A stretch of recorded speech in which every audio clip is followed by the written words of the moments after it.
Бодлого 1. Даваа гаригаас баасан гариг хүртэлх дараалсан 5 өдрийн нэрийг тоо ба гаригийг нэрлэхгүйгээр юу гэж хэлж болох вэ?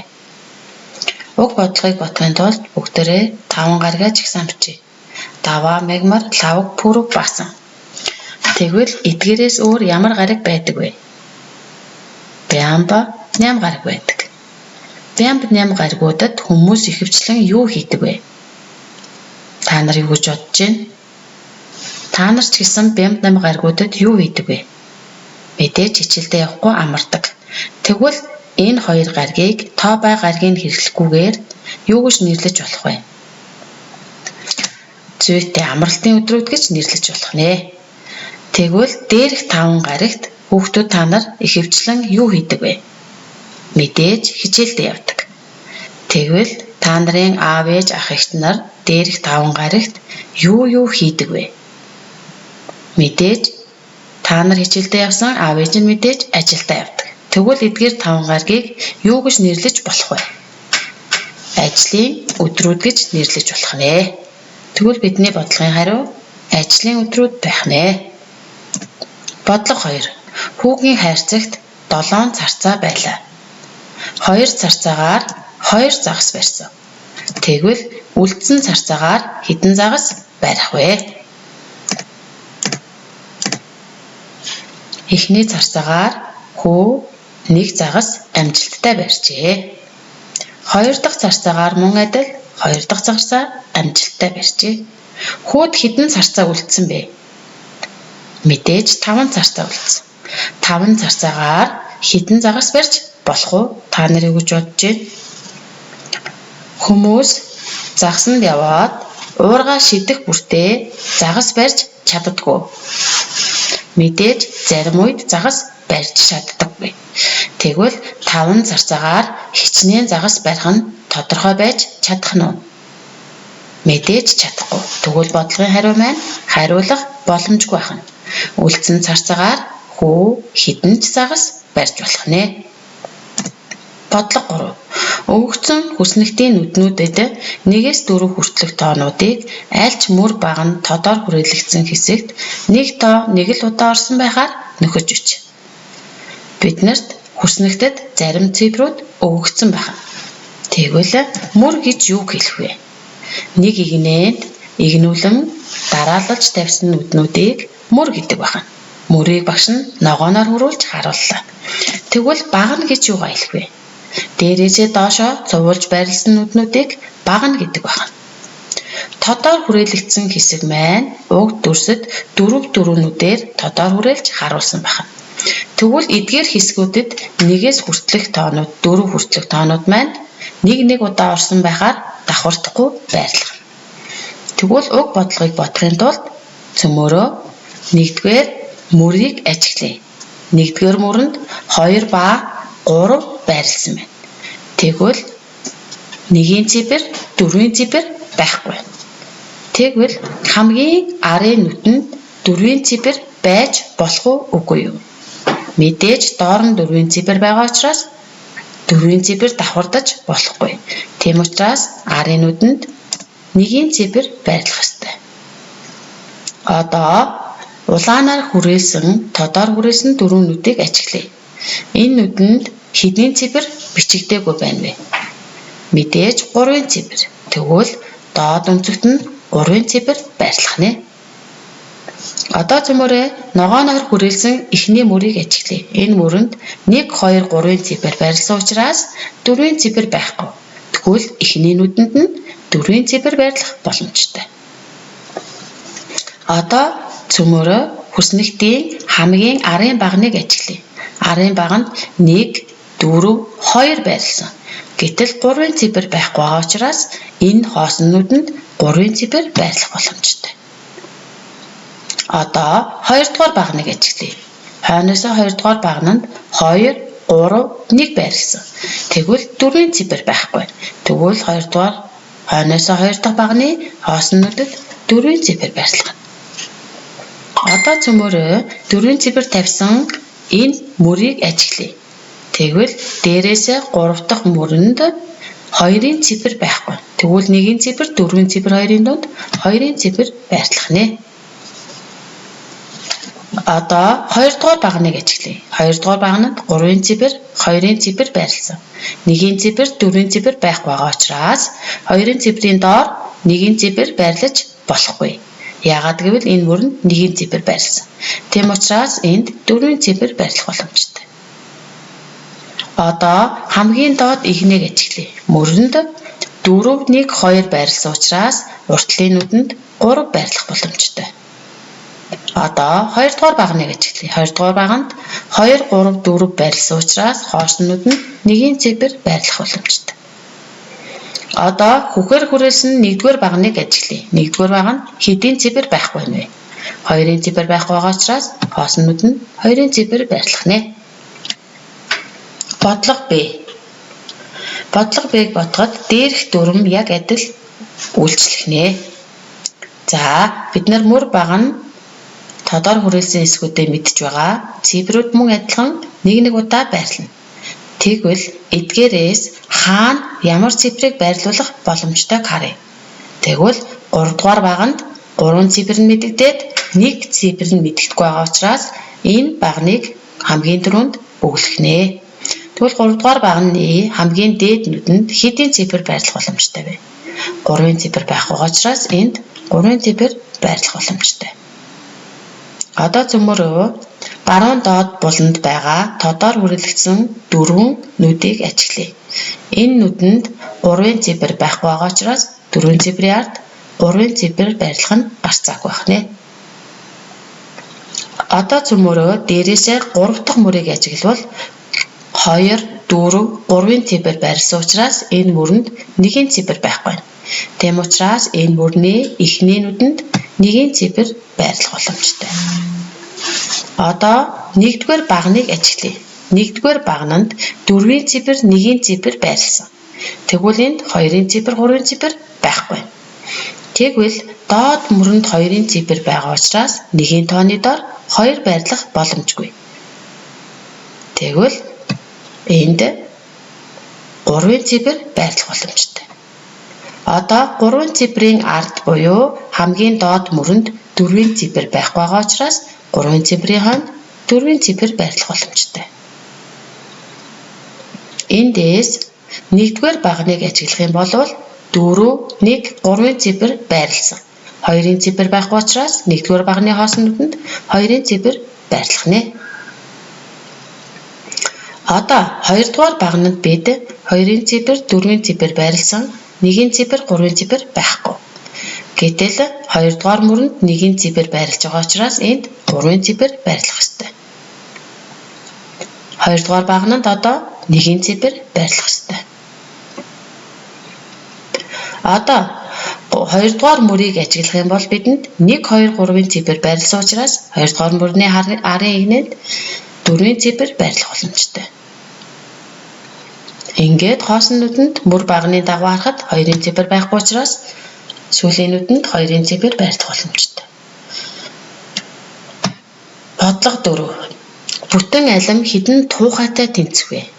Бидний бодлогын нөхцөлд бүтэн алим нь 2 туухай болон хагас алимтай тэнцдэг байна. Тэгвэл бүтэн алим нь хэдэн хагас алимаас бүтэх вэ? Бүтэн алимаа хуваагаад хагас алимыг авах юм бол хагас алимтайгаа тэнцэнэ. Энд бүтэн алим маань хагасыг авсан учраас хагас нь үлдэх нэ. Тэгвэл эндээс хагас алим нь 2 ширхэг туухайтай тэнцэнэ гэдэг нь харагдаж байна. Тэгвэл бүтэн алим 2 хагас алимаас бүтэх учраас нэг бүтэн алим нь хэдэн туухайгаас тэнцэх вэ? 2 тухай хагас алимтай тэнцэх учраас 4 тухай нэг бүтэн алимтай тэнцэх нэ. Бодлого 4-ийн Б. Хэдэн чавга нэг лиртэй тэнцэх вэ? Цөмөрөө эндээс туухайгаа ажиглая. Туухай тухайтайгаа тэнцв. Тэгвэл 2 тухай 2 тухайтайгаа тэнцв. Тэгвэл нэг тухай нэг чавга нь нэг лиртэй тэнцдэг. Тэгвэл бүгдээрээ бодлогын нөхцөлд өгөгдсөн ёсоор өгөгдсөн лирийн оронд туухай чавга орлуулж тавь. Тэгвэл лирийн оронд нэг туухай нэг чавга. Тэгвэл лирийн оронд орлуулсан учраас чавга маань үлдэх учраас 2 чавга 1 тухай нь 2 тухайтай тэнцэх ёстой. Эндээс тухайтайгаа тэнцэнэ гэж үзэх юм бол 1 тухай 2 чавгатай тэнцэх нь тодорхой. Тэгвэл лир 1 чавга 2 маань хэдэн чавга тухайтай тэнцэх вэ? 2 тухайтай. Тэгвэл 1 тухай 2 тухайтай чавгатай тэнцэх учраас тухайны оронд чавгыг авч тавь. Тэгвэл энд 2 чавга, дараагийн тухайны оронд мөн адил 2 чавга тавигдах нэ. Тэгвэл 1 чавга 1 лир нь 4 чавгатай тэнцэнэ. Эндээс 1 чавга мэдээж 1 чавгатайгаа тэнцэнэ. Тэгвэл 1 лир 3 чавгатай тэнцэнэ гэдэг нь тодорхой харагдаж байна. Тэгвэл бодлогын хариу 1 чавга 3 чавга 1 лиртэй тэнцэнэ. Бодлого 5. Хүснэгтийн мөр багны төгсгөлд байгаа тоонууд тухайн мөр багнад байх тоонуудын нийлбэр хэд байхыг зааж байгаа. Ад нь А, Б, В, Г үсгүүд хэдтэй тэнцгийг олцгоё.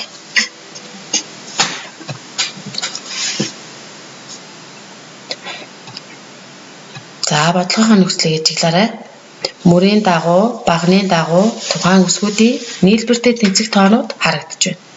Эндээс бид нар ижил үсгүүд нь ижил цифрыг илэрхийлнэ гэдгээр А үсэгтэй багныг хараад А үсгийн хэдийг илэрхийлж байгааг олоход боломжтой. Тэгвэл 4А нийлээд 40-тэй тэнцдэг юм бол 1Аг олохын тулд 40-ийг бид нар 4А-тай авах юм бол 1А бол 10-тай тэнцэнэ. Одоо А-гаа олсон учраас бид нар Б-г олох боломжтой. Б-г олохын тулд А-гийн оронд 10-га тавиад өгөхөөр 3B хэдтэй тэнцэх вэ гэдгийг харна. Тэгвэл 28-аас А үсэг болох 10-га асгаар 18 үлдгэнэ. 18 маань 3B-тэй тэнцэх учраас 1B-г олохын тулд 3-тай агаад өгөхөөр B үсэг 6-тай тэнцэх гэдэг нь харагдаж байна. Дараагийн удаа бид нар А, Б хоёрын тусламжтай V-г олох боломжтой. Тэгвэл А, Б хоёр маань B6-тай А 10-тай тэнцэнэ. Тэгвэл V хэдтэй тэнцэх вэ гэдгийг олохын тулд 20-оос А, B2-ыг хасаад өгөх юм бол 2B 4-тэй тэнцэнэ. Тэгвэл 1B-г олохын тулд 4-ийг 2-т угаад өгөхөөр B болвол 2-той тэнцэх гэдэг нь харагдаж байна. Одоо бид нар 4-р багнаас Г үсгийг олох боломжтой. Тэгвэл B 2V Г 3 нийлэхээр 13-тай тэнцдэг юм бол B 6 V 2 V 2. Тэгвэл 13-аас BV-г хасаад өгөх юм бол Г гарах нэ. Тэгвэл Г бол 3-тай тэнцэх байх нэ. Бодлогын хариу А 10 B 6 V 2 Г 3-тай тэнцэх байх нэ. Бодлого 5-ын Б. А-гийн бодлогын дүрмийг яг адилхан баримтлана. Гэхдээ асуултын тэмдэгт оронд ямар тоо байхыг бодож олох нэ. За бодлогын нөхцөлийг харъя. 4 ширхэг алим нь 28-тай тэнцэнэ. 2 алим 2 банан нь 30-тай тэнцэнэ. Алим, энтор, тарвас, алим 4 нийлэхээр 20-тай тэнцэнэ. 2 тарвас, энтор, банантайгаа 16-тай тэнцэнэ. Мөрийн дагуу. Одоо багны дагуу харъя зэмөр. Багны дагуу 1-р багны хариу бид нар бодож олох ёстой. 2, 3, 4-р багны хариу мэдэгдэж байна. Тэгвэл эндээс бид нар ижил зүйлээ харъя. 4 ижил алим 28-тай тэнцдэг бол 1 алим хэдтэй тэнцгийг бодож олъё. Тэгэхэд тулд 28-гаа 4-т хувааж өгөхөөр 1 алимын тоо гарч ирнэ. 1 алим 7-той тэнцдэг. Эндээс 2-р бүрийг ажиглах юм бол бид бананыг олох боломжтой. Тэгвэл банан 2 банан 2 алимд 30-тай тэнцдэг бол үүнээс 2 алимаа харж өгөх нь. Тэгэх юм бол 2 алим маань 24-тэй тэнцэнэ. Үүнээс 30-аас хасаад өгөх юм бол 2 гадил 16-тай тэнцэх нь харагдаж байна. Тэгвэл нэг гадлын хэмжээг олохын тулд бүгдээрээ 16-гаа 2-тай аваад. Ингээд нэг гадил бол 8-тай тэнцэх гэдгийг харагдаж байна. Дараагийн удаа бид 3-р багныг 4-р мөртэй ажиглая. Энд бид нарт Ижил зүйл аль харагдаж байна вэ? Тарвас, энтор, банан 3 дугаар багнад мөн тарвас, энтор, банан харагдаж байна. Эндээс бид нар альмыг хасаад өгөх юм бол энэ 3 нийлбэр харагдана. Тэгвэл 20-оос альмыг хасчаар тарвас, гадил, энтор 3 нийлээд 13 гэдэг нь харагдаж байна. Тэгвэл 3 дугаар 4 дугаар мөрөнд 2 тарвас болоод ирэхээр 16 болж байгаа юм бол нэг тарвасны хэмжээг олохын тулд 16-аас бид нар гадил, тарвас, энтор 3-аа хасч өгөх байна. Ингээд нэг тарвас бол 3-таа тэнцүү гэдэг нь харагдаж байна. Одоо цөмөрөө энтороо олъё. Энторог олохын тулд 3 дугаар мөрнөөс олж болчих. 3 дугаар мөрөнд 4 өөр жимс нийлээд 20 байгаа учраас 20-оос алим, тарвас, банан 3-аа хасч өгөх юм бол энторын тоо гарч ирнэ. Тэгвэл энтор бол 2-тоо тэнцүү гэдэг нь харагдаж байна. Одоо жимс бүрийн хэмжээ тоог олсон учраас 1-р багны жимсүүд нийлээд хэдвэ гэдгийг олъё. Алим 7, банан 8, тарвас 3. Эдгээр жимсүүд нийлээд 25-тай тэнцүү байна. Тэгвэл бидний бодлогын хариу 25 байх нэ. Гэртээ сурах хүчийнхаа хуудас 111-ийн 6, 7 дугаар бодлогуудыг биетан бодоорой. Бодлого 8. Хонгор тэмүүлэн нар 3 кг чихэр авахыг хүсжээ. 5 кг ба 2 кг-ийн туугаа ашиглан 3 кг чихрийг жинлэн авч болох уу? Уг бодлогыг бодохын тулд бүгдээрээ 5-ын жинлүүр дээрээ 5 кг-ийн туухаа болон 2 кг-ийн туухаагаа тавья. 3 кг чихрээ таслан авахын тулд 2 кг-ийн туухаатай 5 дээрээ чихрээ нэмээд 5 кг-тайгаа тэнцвүүлнэ. Ингээд бид 3 кг чихрээ таслан авч болох нэ. Бодлого 8-ын бий. Хичнээн тооны хүрэн менжин нэг амтад гуйтай тэмцэх вэ. Нэг тарвас нэг амтад гуй болон нэг хүрэн менжинтай тэнцдэг. Тэгвэл 2 тарвасын оронд бүгдээрээ амтад гуй болон хүрэн менжингаа тавья. Нэг амтад гуй, нэг хүрэн менжин, 2 амтад гуй, 2 дахь хүрэн менжин байна. Нэг тарвастай тэнцдэг болвол 2 тарвастай эдгээр нь тэнцэнэ. Тэгвэл 2 амтад гуй, 2 хүрэн менжин нь 3 ширхэг байцаатай тэнцэнэ гэсэн. Тэгвэл эндээс бүгдээрээ байцаа амтад гуй нэг хүрэн менжин нэг байцаатай тэнцдэг. Амтад гуйны оронд хүрэн менжин байцаагаа авч тавья. Бидэнд дээр 2 амтад гуй байгаа учраас 2 хүрэн менжин 2 байцаа тавигдана. 2 амтад гуйгаа авахаар бидэнд 2 хүрэн менжин үлдэнэ. Үүн дээрээ нэмж авч тавина. Тэгвэл 3 байцаа нь 2 байцаа 4 хүрэн менжинтэй тэнцэнэ. Эндээс 2 байцаа бол 2 байцаатайгаа тэнцэнэ гэдэг нь харагдаж байна. Тэгвэл 1 байцаа 4 хүрэн менжинтэй тэнцэнэ. Нэг амтад гуй нэг хүрэн менжин нэг байцаатай тэнцдэг учраас нэг байцаа 4 хүрэн менжинтэй тэнцэнэ.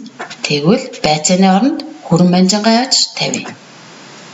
Ингээд амтад гуйны хажууд байцааны 4 менжин очингууд нэг хүрэн менжин үлдэж байгаа учраас нэг хүрэн менжингаа авчир тавиад нэг амтад гуй нь 5 хүрэн менжинтэй тэнцэнэ. Бодлого 9.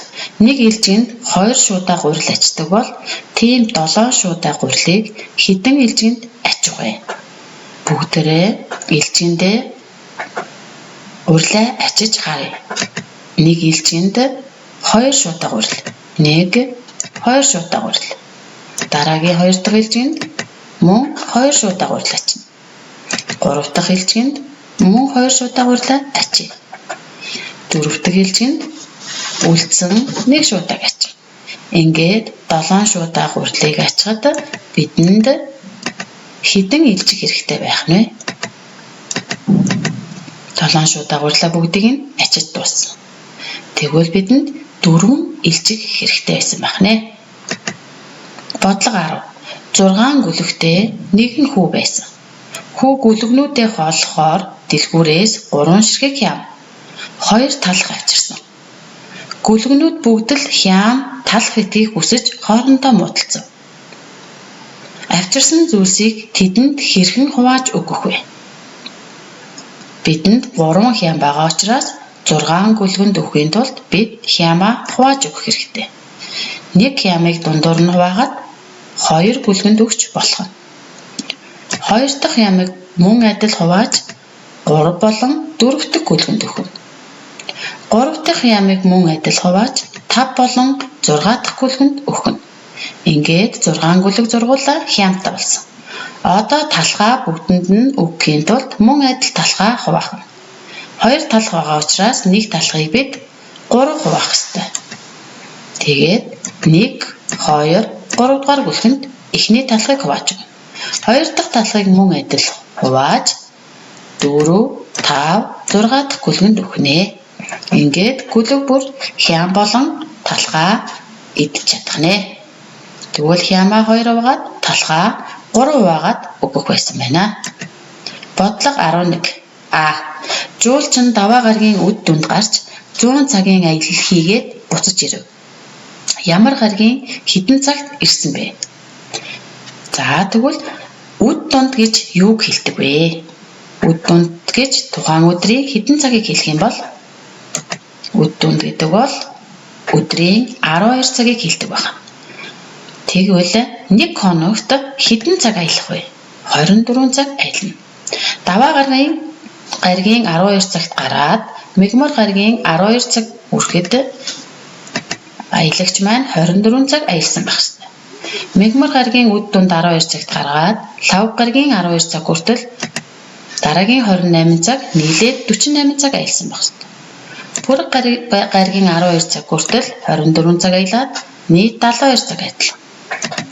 Баасан гарагийн 12 цаг хүртэл аялаад 96 цаг аялна. Аялагч маань нийт 100 цаг аялах ёстой учраас 96 цагаас хасах юм бол 4 цаг үлдэж байна. Тэгвэл баасан гарагийн 12 цаг дээр дараагийн явах 4 цагаа нэмэх юм бол 16 цаг болно. Тэгвэл аялагч маань баасан гарагийн 16 цагт буцаж ирсэн байх нэ. Бодлого 12-ын арааг сум заасан чиглэлд эргүүлвэл аль ачаанууд дээшээ, аль ачаанууд доошоо чиглэн хөдлөх вэ? Зурагт бодлогыг харуулсан байна. 1, 2, 3, 4 ачаа зүүсэн. Араа яаж иргэдэг зөмөрөө харцгаая. Энэ зургаас бичлэгээс харахад ногоон араа баруун гар дэшээ эргэж байна. Энэ үед хөх араа зүүн гар дэшээ эргэх ёстой. Харин жижиг улаан араа баруун гар дэшээ эргэх ёстой. Баруун гар дэшээ нэг араа эргэж явахад нөгөө араа зүүн гар дэшээ эргэж идэг зарчимтай байх нэ.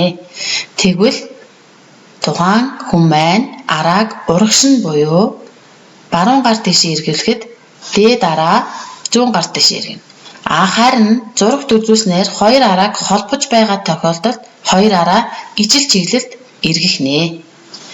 Энэ зарчмын дагуу 1 ба 4 дугаар араа ачаа доошоо 2 ба 3 дугаар ачаа дээшээ өргөгдөх нэ.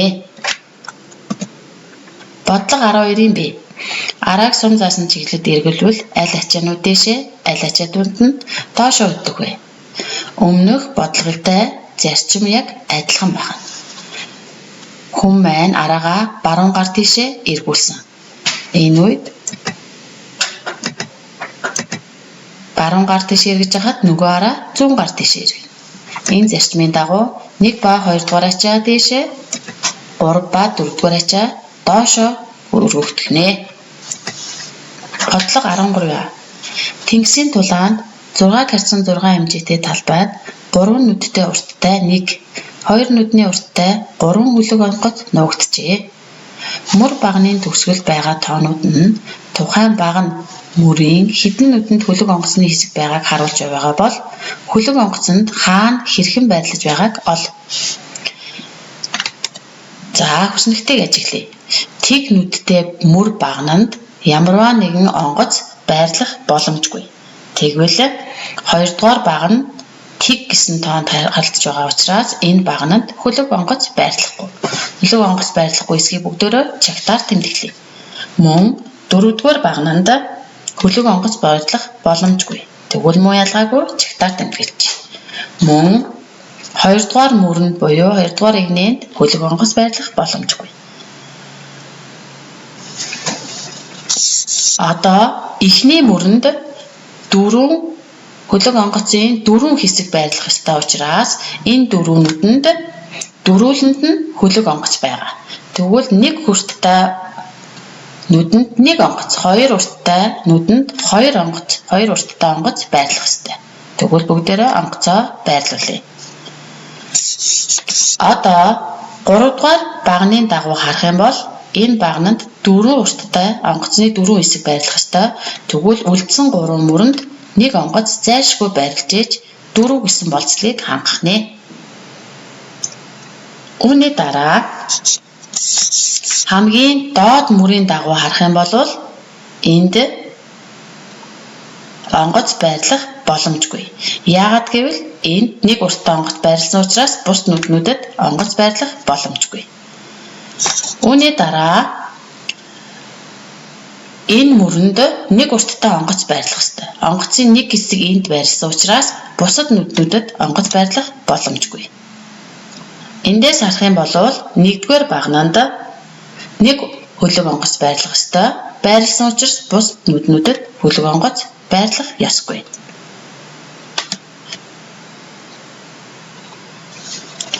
Одоо энэ хоёр урттай энэ мөрний хоёрыг ажиглая. Тэгвэл энд хоёр урттай онгоц байрлах ёстой учраас энд зайлшгүй онгоц байх шаардлагатай. Одоо хамгийн арын багны дагуу харах юм бол хоёр онгоцны хэсэг энэ багнанд байрласан учраас энэ нүдэнд онгоц байрлахгүй. Одоо араасаа хоёрт багнанд буюу энэ 3 урттай онгоц байрлах ёстой игнэнд харах юм бол нэг онгоц дутаад байгаа учраас үлдсэн нэг үндэнд нэг онгоц байрлах. Ингээд бодлогынхаа нөхцөлийг хангах нэ. Бодлого 13-ийн Б. 13-ийн А дүрмийг яг ижил баримтлана. За эндээс харах юм бол бидэнд тэгтээ багнуудад онгоц байрлах боломжгүй. Тийм учраас бүгдээрээ чагтаар тэмдэглэжээ. Одоо 1-р багны дагуу харах юм бол 4 гэсэн тоо харгалзаж байгаа учраас дөрүүнүүд нь онгоц байрлана. Тэгвэл энэ дөрүүнүүд нь дөрвөлөнд нь онгоц байрлах ёстой. За одоо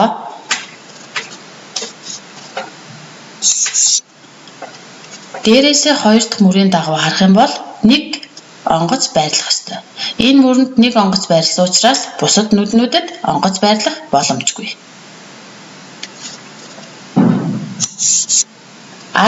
Хамгийн арын багныг харах юм бол 3 гэсэн урттай онгоц байрлах ёстой.